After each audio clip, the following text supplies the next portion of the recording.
Good morning, grade 2 writers. Mr. Hagan here. Today I want to teach you that LNF writers, just like all writers, revise their writing. And revise is just a fancy way of saying rewriting or adding more. So today you're going to think about which kinds of details you could add to your writing to make your writing more interesting or longer and stronger.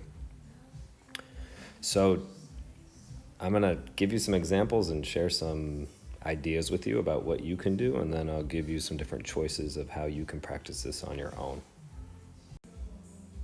Okay, writers, this is a before and after of an LNF story I'm writing, and in this one it's about a boy named Joe and what happens to him in a day at ISB. And then the thing that this book is going to teach people is facts about ISB. So here on my before page, you can see there's not as much writing, so that's one way to choose which page you need to revise. I'm going to read my before and then talk about what I've done in the after. In the morning, Joe's mom drove him to ISB. He saw a boy walking into school. Did you know that ISB has car parking and golf cart parking? So I picked this page because I just felt like it was kind of boring. So I've added more. So sometimes you can just add more. That's a way to revise. So you can see in my after here, I started right here, and all of this is what I've added. So I kind of thought about action, setting, and dialogue, and arriving at school and seeing a friend I thought was a good time to have my character speak. So I have him, another kid saying, "Hey, Joe," yelled Jeff, one of his best friends. "Let's go play on the big toy until the bell rings," Joe answered. "Last one there's a rotten egg," Jeff screamed as they raced across the field. So here, this whole section that I just read, and I'm boxing right now, this is dialogue, okay? And I wanted to add some more details, so the next part that I'm sharing, you'll see I'm adding some setting details. So I'm going to read those now. So I use my 5 senses to really think about some setting details. Okay. The sun was a brilliant orange ball through the morning haze. Birds chirped and a gentle breeze rustled the leaves high above. The faint scent of mosquito spray and burning trash floated through the thick, humid air. So you may want to think about adding a collection of details, not just one thing, but maybe if you're choosing to add dialogue, have your character say more than one thing. If you're choosing to add action, add more than one thing. Okay? If you're choosing to add setting details, think about your 5 senses. So I also revised my teaching. So I decided I would just teach more. So in this section, you can see that after here, I added all of this that I'm outlining in blue, where I just taught more. So I said some high school students and other adults drive golf carts. ISB also has 2 large bike parking lots. They are covered to keep everyone's bike dry when it rains. So I was really thinking about things that I could teach people. Okay, here's a completely different story. The story is about an eagle, day in the life of an eagle. And on this page, it's late afternoon and it's time for the mother to catch something for the babies to eat. So I'm not reading my whole book. I'm just showing you a before and after of one page I revised.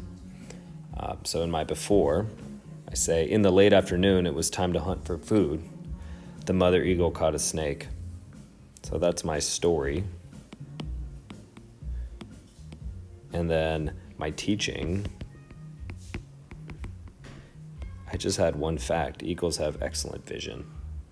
Okay. Now I know some of you have written a lot more than this. You can still add. If your page looks like my before example that I'm talking about right now, you definitely should add some more details.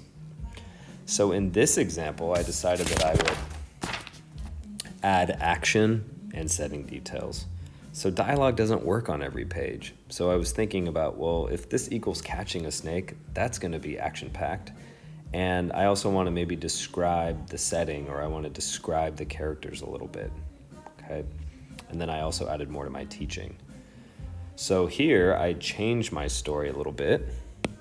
So instead of just saying the mother eagle caught a snake, I crossed that off. So now I'm changing the sentence to say, the mother eagle soared through the air using her keen eyesight to scan the field for prey. Suddenly, she spots a snake. Caw! She screeches as she swoops down to the ground like a bullet. She extends her razor-sharp talons into the snake's body. The snake strikes at the eagle. Luckily, it's not a rattlesnake. Whoosh! The eagle lifts off with the limp snake in her talons.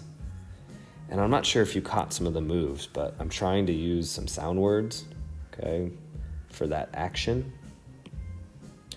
I'm also trying to really paint a picture in my readers' heads by using a comparison statement. And I know that eagles fly really fast, especially when they're swooping or they're dive bombing. So here I compared the eagle swooping, here's that action word, to the ground, and I'm using that skill you guys practiced last week. I'm comparing the mother eagle to a bullet. Okay, so those are my action details, but I'm also adding some setting details too. And setting doesn't just have to be the place. Sometimes setting might be you describing the character, right? So here I'm just talking about like the razor sharp talons, what I would see, and then also what would be heard. Okay. The last thing I want to talk about is I just added more to my teaching. So everything past this yellow line are things that I thought of, right? And I'm going to actually tell you a secret. I don't know a lot about eagles, so I typed in a question to Google. Get your parents' help if they can. Just look up a couple more facts. So I didn't know that eagles had hooked beaks, so I added that fact, and I learned they use those hooked beaks to rip apart meat for their babies. And then I also learned that eagles eat bigger animals like foxes, wildcats, baby deer, and goats. So that was new learning for me, so I wanted to share that with my readers. Okay, writers, you have some choice about how you want to do your writing practice today. The least challenging thing you can do, the one chili option, is just pick one page to revise and pick one type of detail. So find a page in your book and say, oh, this is a perfect place for action, setting, or dialogue. Pick which one and then add it. Okay, so just one page and one type of detail. The next level of challenge would be choose 2 pages, use 2 types of details. So try what I just did. Pick a page and notice where you could add 2 types of details. And the most challenging thing you could do today, and I think many of you might have already done this on your own without my help, is choose 3 pages to revise and see if you can use all 3. Now, you 3 chili writers out there and kids who are looking for a challenge, I'm guessing some of you have already written pages that have 2 types of details, so you just need to see if you can add 1 more. Each of you are going to take your before and after photo and share them to the activity called LNF Writers Revise Their Writing. You'll see that in Seesaw. Enjoy, and I can't wait to see the revising that you're going to do, writers.